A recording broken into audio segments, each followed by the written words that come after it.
A estranha história do príncipe que inventou o abecedário.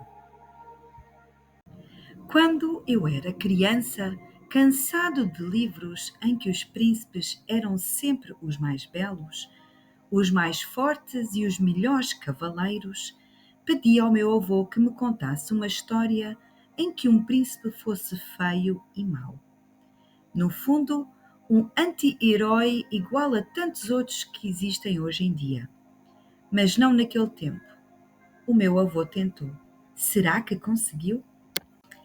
Era uma vez um príncipe que vivia num castelo, como qualquer monarca que se preze. Acontece que este era feio, gordo, baixote, careca, coxo, gago, vesgo, solitário e tinha um passo desengonçado. Andava sempre inclinado para o lado esquerdo, como se um vento forte o impossibilitasse de caminhar a direito.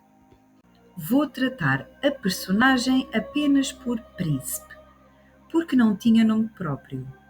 Era assim com todas as pessoas do reino. E não me perguntem a razão, porque não tenho resposta. Há coisas na vida que não se explicam. Quase tudo em que o príncipe tocava dava asneira. A montar a cavalo, por exemplo, era um verdadeiro desastre. Os reis contrataram os melhores cavaleiros para o ensinar, mas o máximo que conseguiram foi com que montasse um burro durante alguns segundos.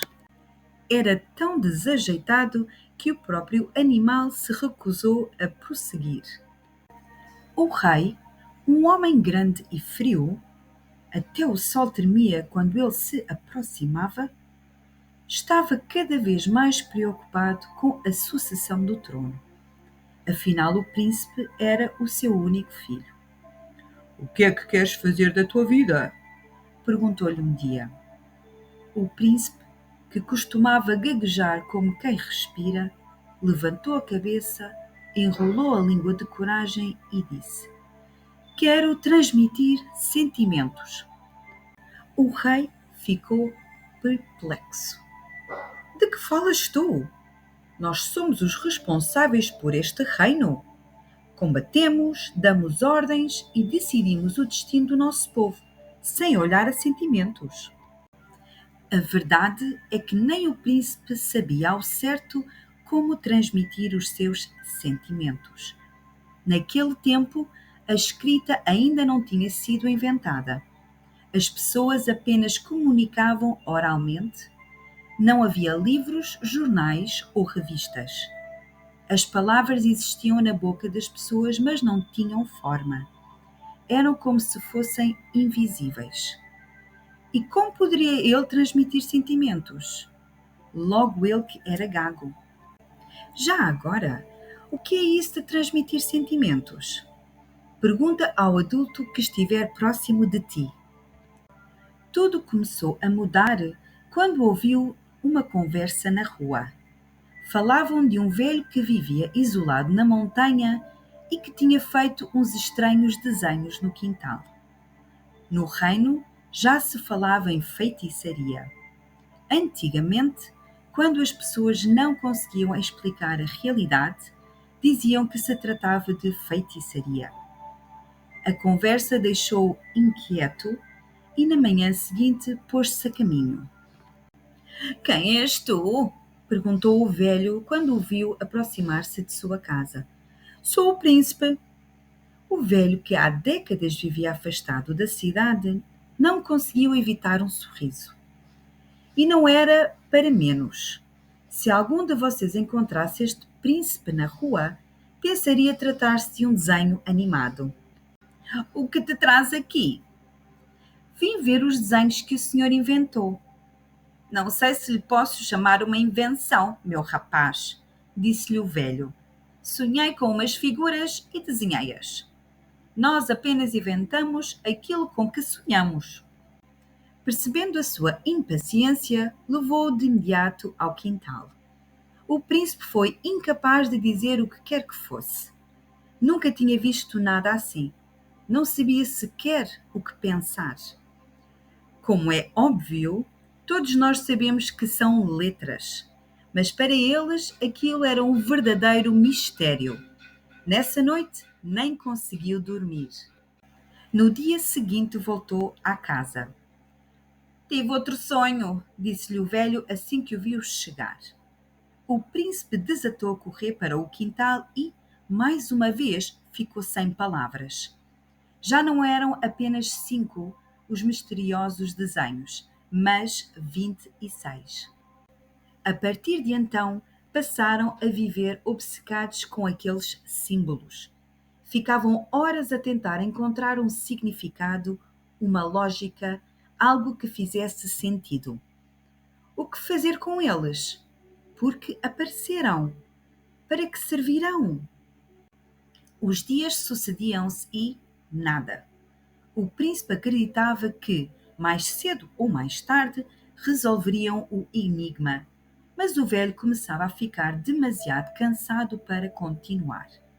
Os seus animais emagreciam a olhos vistos, a horta estava cada vez mais voltada ao abandono e as ervas pareciam ter vida própria. Precisa urgentemente de voltar às suas tarefas. Uma manhã, acordou e não esteve com meias medidas. Apagou as letras todas.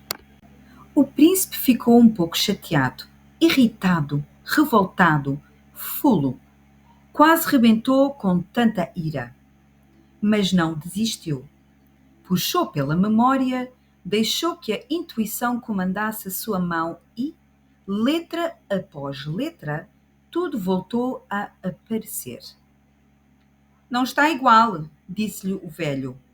Não, mas parece-me fazer mais sentido desta forma, respondeu o príncipe. E assim, sem que nada o fizesse prever, acabara de criar o abecedário. Como é que isto se explica? Perguntam vocês. Não se explica, pelo menos nesta história. Como seria de esperar, o príncipe não se ficou por aqui e começou a fazer experiências. Inventou um som para cada letra. Depois começou a juntar as letras e a criar palavras. E depois frases. Praticou, praticou, praticou, até que começou a escrever muito, todos os dias, cada vez mais e melhor. Está tão diferente, comentavam as pessoas quando se cruzavam com ele na rua. O que se terá passado? Havia mesmo quem dissesse que estava mais bonito, que o nariz estava mais pequeno, que já não gaguejava, que estava mais alto, mais magro e que até já nem era vesgo. Um exagero. Na realidade, nada disso aconteceu, mas que andava muito mais sorridente, lá isso andava. Acabou por chegar o dia em que todos perceberam o que se passava. O príncipe pediu que a população se reunisse na praça, subiu à torre e, para surpresa de todos, começou a falar, a declamar.